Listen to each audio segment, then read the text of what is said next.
Hey, salut les kids! Aujourd'hui, je vais te montrer cet appareil. C'est un enregistreur de son numérique, c'est de la marque Zoom. Et le modèle que je te présente, c'est le H1N. Et le N, ça veut dire numérique, parce qu'il enregistre directement dans des formats numériques. On commence par la présentation par ces deux microphones. C'est un enregistreur qui permet de faire des enregistrements en stéréo, un seul canal, mais deux microphones, donc une captation en stéréo. Voilà. Tu as un bel écran que je vais allumer tout de suite.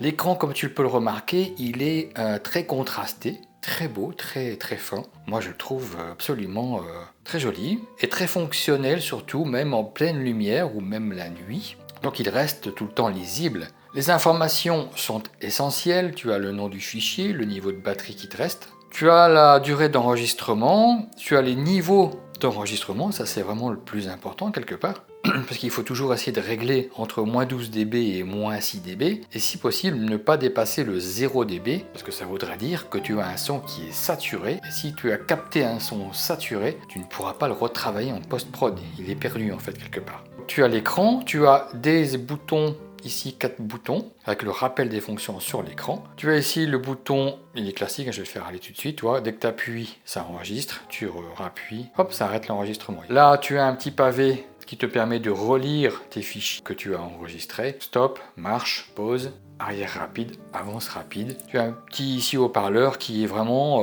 mini, qui a le mérite d'exister. Il est même pas terrible du tout. Bon, ça dépanne en tout cas. Alors, je vais l'enlever de son support pour te montrer les côtés. Ici, sur le côté gauche, tu as une sortie casque ou une sortie ligne en temps réel, sans latence. Et là, tu règles le niveau de sortie. De l'autre côté, c'est un peu plus fourni. Tu as ici une entrée, pareil, c'est du jack 3,5. Tu as une entrée stéréo où tu peux brancher un microphone, par exemple, type lavalier. Ça marche très bien. Ici, tu as une micro SD. Et là, tu as un petit bouton pour corbeille pour supprimer tes fichiers audio si jamais tu n'en veux plus. Là, tu as le fameux bouton latch. Tu vois, tu tires, tu maintiens, tu relâches et ça s'arrête. Tu tires, tu maintiens, tu relâches, c'est en route. Et ici, tu as une petite prise USB 2 qui fait donc alimentation et très important, qui fait aussi data. Donc je le remets sur son petit support et on fait un petit tour d'horizon des fonctionnalités. Là, c'est marqué audio. Si tu appuies là-dessus, que vas-tu voir? Des formats d'enregistrement. Là, c'est marqué, je pense que tu le vois, oui. 100 MP3 en 192 kHz. J'enregistre toujours son format là. Ça fait des fichiers de très bonne qualité et pas trop volumineux. Si tu cliques sur ce bouton, tu vas choisir un autre format. Tu peux monter à 256K, toujours en MP3, 320K en MP3. Et après, tu passes en WAV. Donc là, je ne sais pas si ça s'est vu, mais tu as 44,1 kHz en 16 bits. Donc déjà de base, tu es en qualité CD. Tu peux monter cette fois-ci à 48 kHz en termes d'échantillonnage, toujours en 16 bits. Tu peux passer cette fois-ci en 24 bits 48 kHz, un des standards les plus élevés à l'heure actuelle en termes d'enregistrement du son. Ça fait des gros fichiers entre nous. Et après, tu reviens en 24 bits, 96, hop, tu reviens en MP3. Et moi, je reste en 192K. Le deuxième bouton, c'est un bouton de passe-bas. Donc, il va te couper les fréquences basses. Donc là, il est réglé sur 80 Hz, 120 Hz ou 160 Hz. Donc, c'est pour éliminer les bruits, les 50 Hz, les bruits sourds. Donc, moi, je le mets des fois sur 80, mais généralement, il est sur off. Le troisième, c'est le limiteur. Donc là, tu vois, il est sur tous les deux sur off. Le limiteur est sur off et l'auto-level est sur off. Ça veut dire que le niveau d'enregistrement se règle avec le potentiomètre. Si je le mets à 0, capte plus rien du tout. Et si je le mets à fond, petit son, il va les capter. Tu vois des tout petits sons comme ça. Il va les capter. Ça, c'est un petit claquement. T'as vu? Très sensible. Ici, tu as un limiteur. Si tu le mets sur on, il va garder la sensibilité que tu as réglée, mais il va toujours réduire au maximum pour ne pas saturer. Donc si tu as une sensibilité très élevée et le limiteur, bon, c'est pas très compatible. Ici, tu as le niveau auto-level, donc ça veut dire auto-niveau. Et là, par contre, le potard, il sert plus à rien. Tu vois, il te le dit. Donc cette fois-ci, c'est l'appareil qui va adapter le gain d'enregistrement en fonction du son qu'il a. Donc s'il a des sons élevés, il va diminuer le gain. Et si tu as des sons faibles, il va augmenter le gain. Il va toujours régler le niveau sur le niveau le plus fort de manière à ne pas saturer. Donc quand tu es comme ça, quand tu es dans cette configuration-là, tu es tranquille, Tu le poses sur ton appareil d'enregistreur de vidéo et tu auras un excellent son qui ne sera pas saturé. Et ça, c'est l'essentiel parce qu'un son est aussi important qu'une image. On dit toujours que le son, c'est la moitié de l'image. Pour te montrer quelques accessoires qui sont nécessaires, cette petite bonnette en mousse, qui est faite exprès pour le zoom.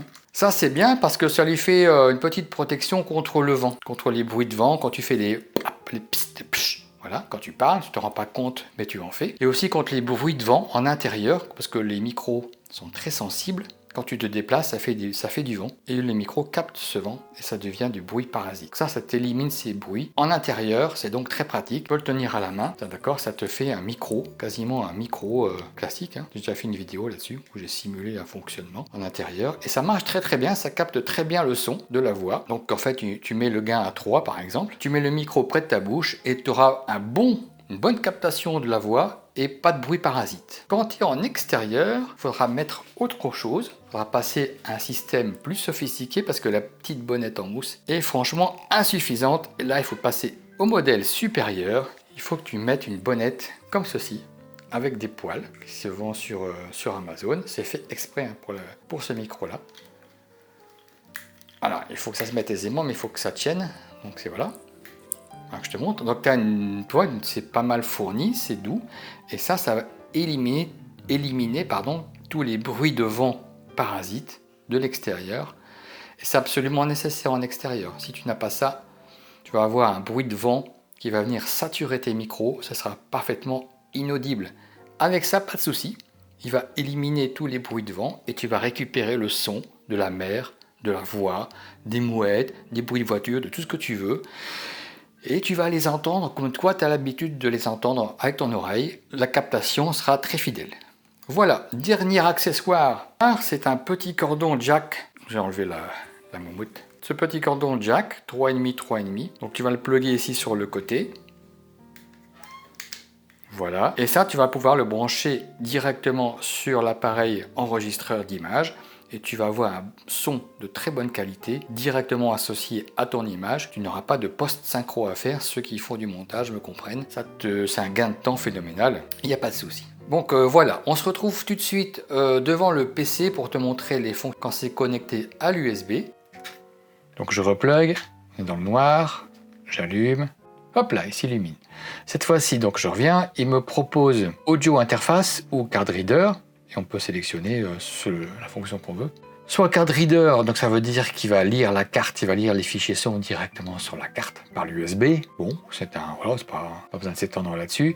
Ou alors il fonctionne en audio interface, ça c'est plus intéressant. Donc je vais valider ça. Il va me demander sur quelle plateforme je suis connecté. Donc est-ce que je suis connecté sur PC Mac ou sur iOS? Moi je suis sur PC Mac, je valide. Et en plus il va me demander, comme je l'ai expliqué, c'est un câble qui fait data plus alimentation. Il va me demander si je veux alimenter l'appareil, le zoom, par le câble. Donc utiliser le bus power et donc ne pas consommer de piles. Je vais dire oui. Et donc là, cette fois-ci, l'appareil est connecté en tant que microphone sur le Mac. Ça, c'est bien. Et donc, il va me permettre de faire des enregistrements du son directement sur ma timeline, par exemple. Je vais faire une petite démo. Et ça, c'est vachement cool parce qu'il est alimenté par le Mac, peut durer indéfiniment, et il peut enregistrer directement en numérique. Et ça, c'est cool. Et voilà. Donc, c'est parti. On va faire une petite démonstration sur le Mac. Voilà, on est connecté. Vous voyez mon écran. Blabla. Ok, je vais me mettre ici. Et par exemple, je vais faire une voix off pour expliquer le fonctionnement du truc. L'enregistreur de vidéo. Et tu auras un excellent son qui ne sera pas. Voilà, je vais couper le son pour pas avoir d'effet Larsen. Je vais le mettre en mute. Ok. Je vais me mettre sur cette piste ici. Et je vais lancer l'enregistrement de la voix off directement. Regardez, magique. Il me décompte. 3, 2, 1. Hey, salut les amis! Je vais aujourd'hui vous présenter le Zoom H1N et blablabla, et blablabla. Il est formidable, il est pas cher, il est merveilleux, il a plein de fonctionnalités. Et sur ce, je vous dis blablabla, bye bye, blabla, bouton et blabla, et enregistrement. La mousse, tout va bien et c'est fini. Tac, j'arrête l'enregistrement. Hop. Vous voyez, j'ai ma petite voix off qui est apparue ici. Je vais la rejouer, je vais remettre le son. Et blablabla, et blablabla. il est formidable, il est pas cher, il est merveilleux, il a plein de fonctionnalités. Et sur ce, je vous dis blablabla, bye bye, blabla, bouton, blabla. Et voilà, c'est fini pour la présentation du Zoom H1N. Franchement, pour le prix, je vous le recommande parce qu'il devient indispensable dès lors qu'on va faire des vidéos avec un son ma foi, de très bonne facture. Sur ce, je vous fais plein de bisous et je vous dis à très bientôt. Salut les kids!